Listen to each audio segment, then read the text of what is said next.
Have you ever seen Nancy Pelosi squirm? Well, she did just that on CNN's State of the Union on Sunday. Today, I'm going to break down her desperate defense of Joe Biden and her wild accusations against Donald Trump. In this video, we're going to cover the jaw-dropping moments and the laughable claims from the interview. Let's get into it. Hey guys, welcome back to the channel. So today I've got a real treat for you. Unless Nancy Pelosi is a world-class actress, don't count on her throwing Joe Biden overboard. And on the plus side, America can still appreciate a bit of karma regarding liars like her. Let's give this a watch.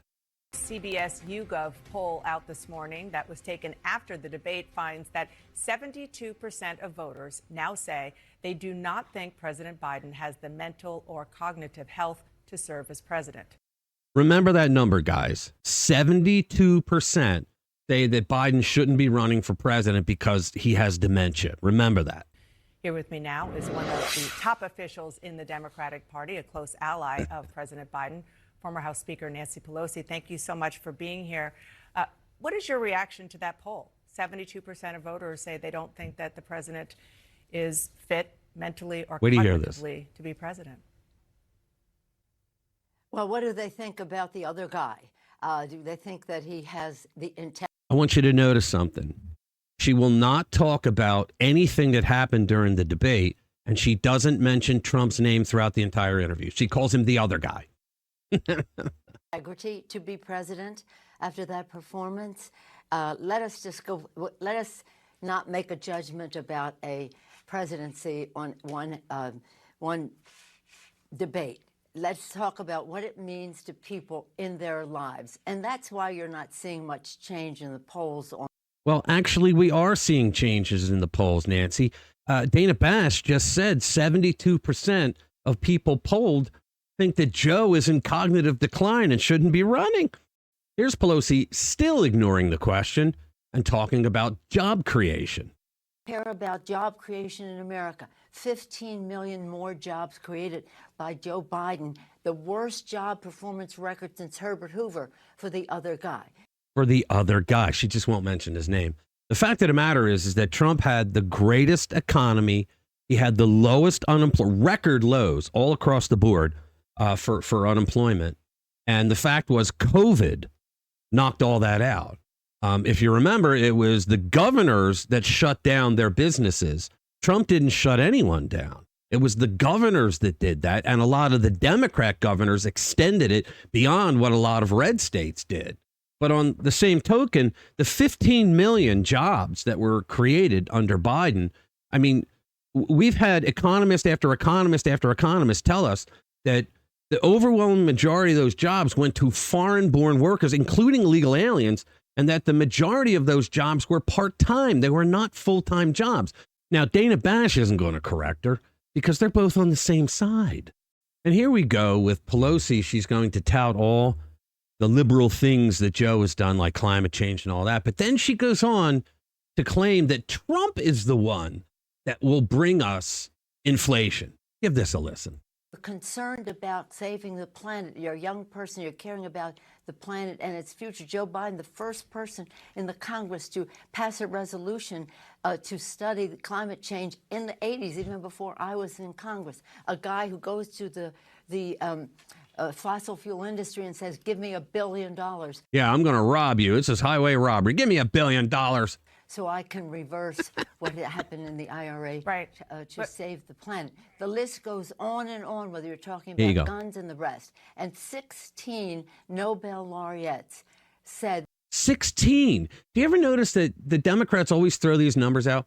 There were 51 former intelligence officers who said that the Hunter Biden laptop story was Russian disinformation. No, they didn't see what was on the laptop, but there were 51 of them. When it comes to inflation, if the other guy gets elected, inflation will soar.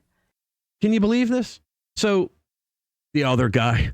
So, we know that Joe Biden gave us inflation because we felt it. We just know it, right? We have all the spending he did and the mismanagement of the economy. And we know that under Trump, under his 4 years, he had 1.9% inflation. So How is it? I want to know who these 16 Nobel laureates are who said that Trump is the one with his fiscal policies that will bring inflation. Because of his fiscal policies. Yeah, unbelievable, right?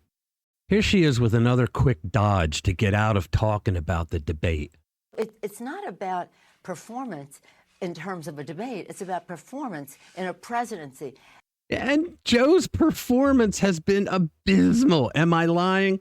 And now we have the piece where Nancy says that Trump was a liar throughout the whole thing.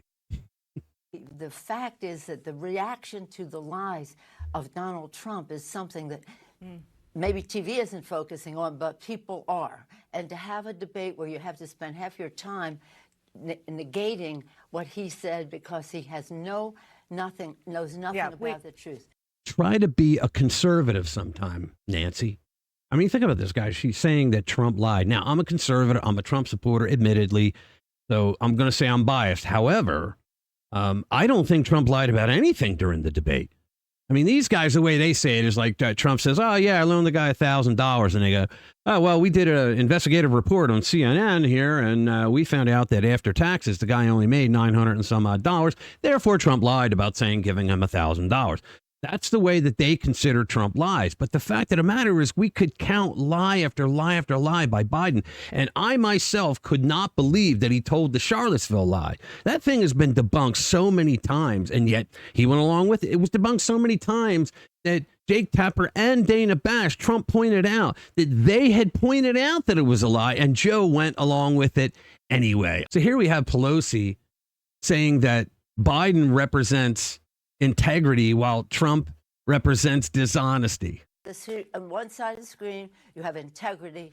The other side, you have dishonesty. Integrity. You mean integrity like when the Supreme Court told Joe Biden that he could no longer do student loan debt forgiveness, and he said, screw you, I'm going to do it anyway? That kind of integrity? You mean the integrity where he took an oath to protect the Constitution and the American people and to uphold our laws, and he violated every single immigration law we have by having open borders and over 12 million illegals coming in? Is that the type of integrity you're talking about there, Nancy? And here is the pièce de résistance, where you have Nancy Pelosi telling Dana Bash that Trump is the one who's cognitively impaired. Give it a listen. This is an opportunity for Joe Biden to go out there and show he has the stamina and the rest. And by the way, while the press, and for some reason they don't, there are healthcare professionals who think that are there 16 of them, Nancy? Trump has dementia, that his connection, his thoughts do not go together. And while he may be saying we're enablers, we see Joe Biden up close. We know how attuned he is to the issue. Did she even watch the debate? Because she really doesn't want to talk about it. How informed he is. And I debate with him about legislation, and not debate, but discuss it with him. He's right there. Now, why wasn't he right there during the debate against Trump? So in any case, it was a bad night. Let's not... She has to say that because people would say she's full of crap otherwise with all the other stuff that she said during this interview. Sugarcoat that. It was a bad night. It was... It was a bad night. It was kind of a devastating night. It was the worst night, and that's why the Democrats are all in panic mode. And here is the pièce de résistance, where Pelosi says to Dana Bash that it's Donald Trump who's cognitively impaired. Give it a watch. This is an opportunity for Joe Biden to go out there and show he has the stamina and the rest. And by the way... Why didn't he show he had the stamina during the debate? I think the drugs wore off pretty quickly, don't you? While the press, and for some reason they don't, there are healthcare professionals who think that... Are there 16 of them, Nancy? Trump has dementia, that his connection, his thoughts do not go together. And because that's what we saw Thursday night during the debate. It was Donald Trump who couldn't have his thoughts connected. He was the one with dementia, right? While he may be saying we're enablers, we see Joe Biden up close. We know how attuned he is to the issues. Really attuned to the issues? He wasn't attuned to the issues Thursday night. How informed he is. And I debate with him about legislation, and not debate, but discuss it with him. He's right there. So He wasn't right there during the debate, Nancy. Guys, the real question here is how long can Pelosi keep this charade going? The more she talks, the more it sounds like a desperate attempt to cover up Biden's obvious issues. But hey, who needs facts when you've got Pelosi's level of confidence, right? All right, guys, thank you for watching. Hit the subscribe button and get ready because that culture war is raging on. See you in the next one. Too many secrets, too many closed doors, missing to cover ups. We're sick of the cause.